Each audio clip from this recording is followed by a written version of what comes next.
houris. Tu as forcément entendu parler des houris. Bon, parler seulement parce que, pour en voir, il faut aller dans la Jannah, le paradis.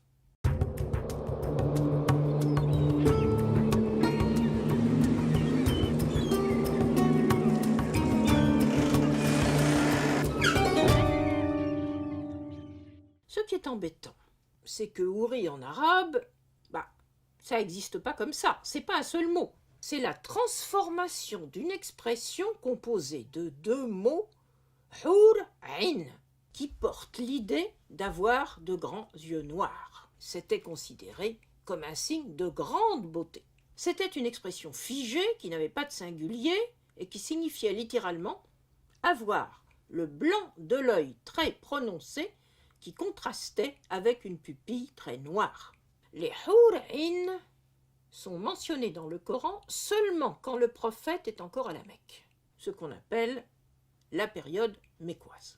Les hur-in, elles sont promises comme récompense dans leur vie future à ceux qui accepteraient d'adhérer à l'alliance d'Allah, ou si tu préfères, au message de Muhammad.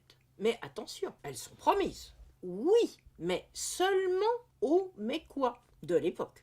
Mais, contrairement à l'idée courante que les hur-in étaient promises aux combattants valeureux, les Mécois, ils ne combattaient pas.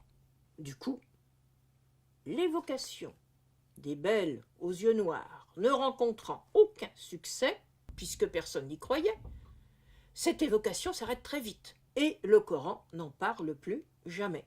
Mais alors, d'où vient cette histoire des 72 vierges promises aux combattants?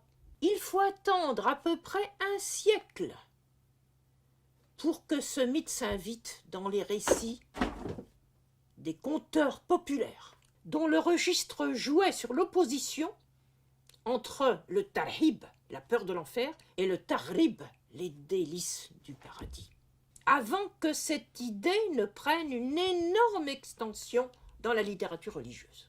Aujourd'hui, le mythe des houris a été détourné comme argument de recrutement pour les candidats au djihad.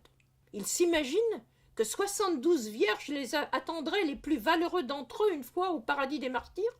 Mais avant de se monter la tête, peut-être faudrait-il qu'ils regardent de plus près le Coran, où rien de tout cela ne leur est promis. À bientôt pour un autre mot, avec d'autres surprises.